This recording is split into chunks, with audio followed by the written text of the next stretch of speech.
Truly, thoughts are things, and the scope of operation is the world itself. What I would do if I had $1 million. This story proves the truth of the old saying, "Where there's a will, there's a way." It was told to me by that beloved educator and clergyman, the late Frank Gonzalez, who began his preaching career in the Stockyards region of South Chicago. While Dr. Gonzalez was going through college, he observed many defects in our educational system, defects which he believed he could correct if he were the head of a college.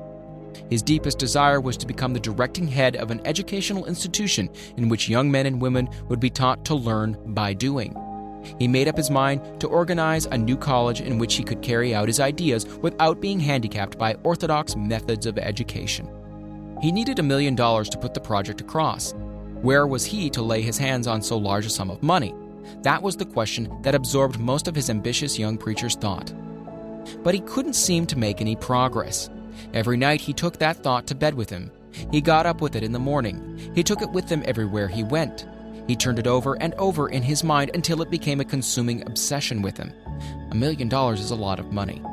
He recognized that fact, but he also recognized the truth that the only limitation is that which one sets up in one's own mind. Being a philosopher as well as a preacher, Dr. Gonzalez recognized, as do all who succeed in life, that definiteness of purpose is the starting point from which one must begin. He recognized, too, that definiteness of purpose takes on animation, life, and power when backed by a burning desire to translate that purpose into its material equivalent. He knew all these great truths, yet he did not know where or how to lay his hands on $1 million. The natural procedure would have been to give up and quit. By saying, well, my idea is a good one, but I just can't do anything about it because I could never procure the necessary $1 million. This is exactly what the majority of people would have said, but it is not what Dr. Gonzalez said.